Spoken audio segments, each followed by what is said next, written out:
बाबासाहेबांचं नाव आहे जो संविधानाला कारणीभूत आहे त्याला तुम्ही संपवायला निघालाय. पालकमंत्री सुद्धा पालकमंत्री संविधानामुळे आहे. बाबासाहेबांची ओळख पुसून येणारी मला सस्पेंड करायचे करू शकता. मग बाबासाहेबांचं नाव आहे जो संविधानाला कारणीभूत आहे त्याला तुम्ही संपवायला निघालाय. पालकमंत्र्यांची फार मोठी चूक आहे मॅडम. मी तर माफी मागणार नाही, पण पालकमंत्र्यांनी त्यांची ही चूक पत्रात घ्यावी.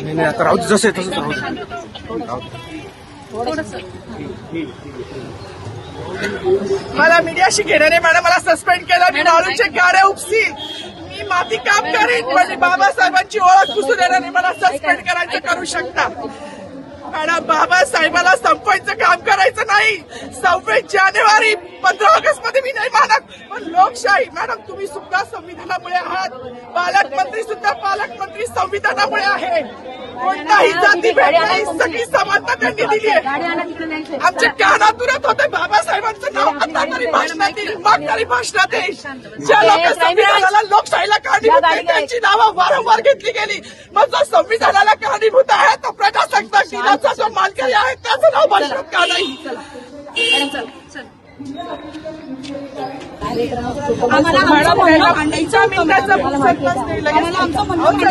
आज ऐका ना, आज खाकी वर्दी असेल किंवा आपण इथं कोणापुढे खाकी वर्दीवर मतदान करू शकतो. मानायचं होतं मॅडमला, मानायचं होतं ना, पण माईक दिला नाही गेला ना त्यांना.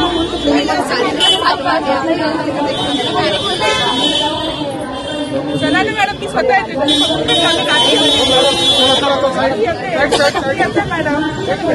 मी वाघीण आहे. मी फॉरेस्टमध्ये जॉबला आहे.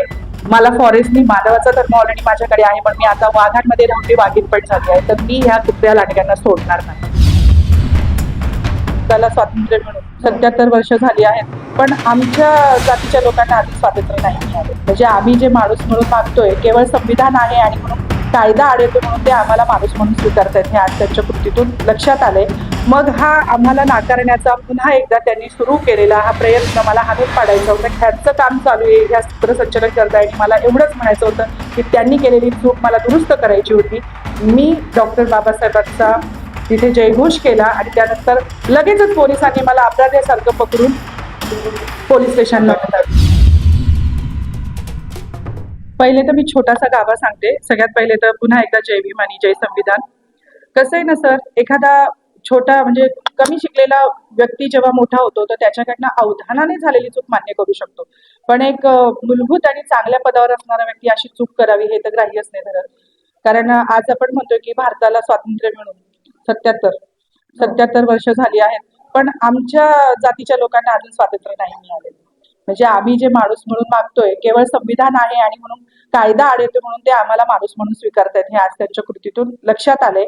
आणि आम्हाला भीती नाहीये, परंतु आम्हाला इतिहासाची पुनरावृत्ती म्हणजे करू द्यायची नाही. म्हणजे तुम्ही जे विचारलं सकाळचा गाभा एवढा की आज प्रजासत्ताक दिन आहे आणि डॉक्टर बाबासाहेब आंबेडकरांनी संविधान लिहिलं आहे हे जगजाहीर आहे. आतापर्यंत देशाच्या बाहेरही लोकांना माहिती आहे.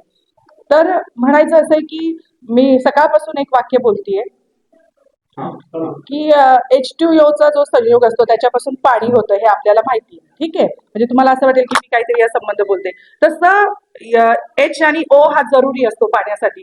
मग जर संविधान म्हटलं तर बाबासाहेब नाकारू शकत नाही आणि बाबासाहेब म्हटलं की संविधान नाकारता येत नाही. गिरीश महाजनकडनं अशी चूक कशी काय होते? मी परेड संचलनामध्ये होते, मी युनिफॉर्मवर होते आणि मला ते धुमसत होतं. मला माहित नाही, अभिनय तो कभी नाही हे मला त्यावेळेस लक्षात आलं. मी आतुरतेने त्यांचं संचलन होण्यापूर्वी त्यांचं भाषण मार्गदर्शन ते ऐकलं, पण कुठेही बाबासाहेबांचा उल्लेख नव्हता. सूत्रसंचलन चालू होतं, तिथेही कुठे बाबासाहेबांना मानवंदना दिली नव्हती. मग हा आम्हाला नाकारण्याचा पुन्हा एकदा त्यांनी सुरू केलेला हा प्रयत्न मला हाणून पाडायचा होता किंवा एक माणूस एक आत्मभान मला राखायचं होतं. म्हणून मी फक्त विनंती केली की त्यांना कुठल्याही प्रकारचं डिस्टर्ब न होता माझ्या भावना त्यांची चूक मला निदर्शनास आणून द्यायची होती.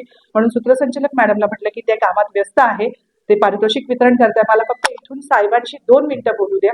परंतु त्यांनी माईक माझ्या हातात दिला नाही आणि मला त्यावेळेस असं वाटलं की ह्यांचं काम चालू आहे, ह्या सूत्रसंचालन करताय आणि मला एवढंच म्हणायचं होतं की त्यांनी केलेली चूक मला दुरुस्त करायची होती.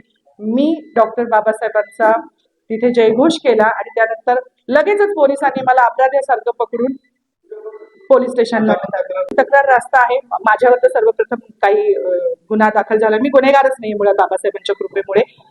त्यांना त्यांच्यावर ॲट्रॉसिटी टाकण्यात यावी मी ही मागणी केली आहे. रितसर तो तक्रार अर्ज दिला आहे. आमचे शेकडोनी वकील कामाला लागले आहेत की ह्या प्रकरणात ॲट्रॉसिटी होते का आणि जर झाली तर आम्ही सोडणार नाही आणि होत असेल आणि सगळं कायद्यात बसून आणि जर पोलिसांनी किंवा अगदी गृहमंत्र्यांनी त्याच्या टाळाटाळ केली तर मी त्याच्याच दारात उपोषण करून त्याच्या गळ्याचा फास भरल्याशिवाय राहणार नाही. मी वाघीण आहे.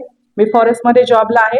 मला फॉरेस्टनी मानवाचा धर्म ऑलरेडी माझ्याकडे आहे पण मी आता वाघांमध्ये राहून मी वाघीण पण झाली आहे. तर मी ह्या कुत्र्या लांडग्यांना सोडणार नाही. कोई चिल्ला कर चला गया, कोई चीख कर चला गया, स्कूल के बाहर बैठने वाला लड़का हिंदुस्तान की तकदीर लिख कर चला गया, असे आपले डॉक्टर बाबासाहेब आंबेडकर यांना विनम्र अभिवादन. तुम्ही बघू शकता, हा व्हिडिओ तुम्ही बघितला असेल. काल जी घटना घडलेली आहे नाशिकमधील, पालकमंत्री आणि जे आपले माधवी जाधव ताई आहेत त्यांनी पालकमंत्र्यांनी कोणताही उल्लेख त्यांच्या भाषणामध्ये 1 ते 1.5 तासाच्या भाषणामध्ये बाबासाहेबांचं नाव घेतलेलं नाही.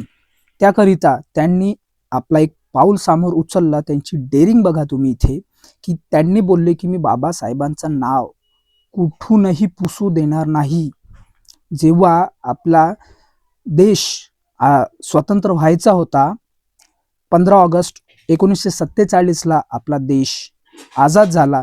त्यानंतरही 2 ते 2.5 वर्षे आपण जे ब्रिटिशांचं जे होतं, इंग्रजांची जी राजवटी होती त्यामध्ये चालला गेलेला होता. पण त्यानंतर बाबासाहेब आंबेडकर त्यांनी हा संविधान लिहित होते.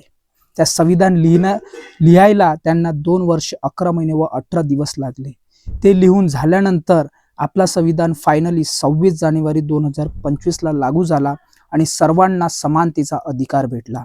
आज आपला देश त्या संविधानावर चालतो. सर्व व्यक्ती आपलं मत मांडू शकतो.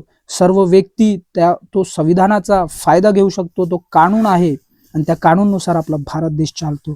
त्याच प्रकारे जर तुम्ही कोणत्याही मंचावर असाल किंवा कोणत्याही पोझिशनवर असाल, जर बाबासाहेबांची देणगी आहे ते आणि जर तुम्ही त्यांचे नाव घेणार नाही तर तुम्हाला कोणतेही जे भक्त आहेत, बाबासाहेबांचे जे भक्त आहेत, बाबासाहेबांचे जे ज्यांना मानतात ते लोक आता पण जिवंत आहे आणि ते असंच त्यांच्या नाव जर कुठे डुबत असेल तर अशाच प्रकारे उचलल्या जाणार आहे.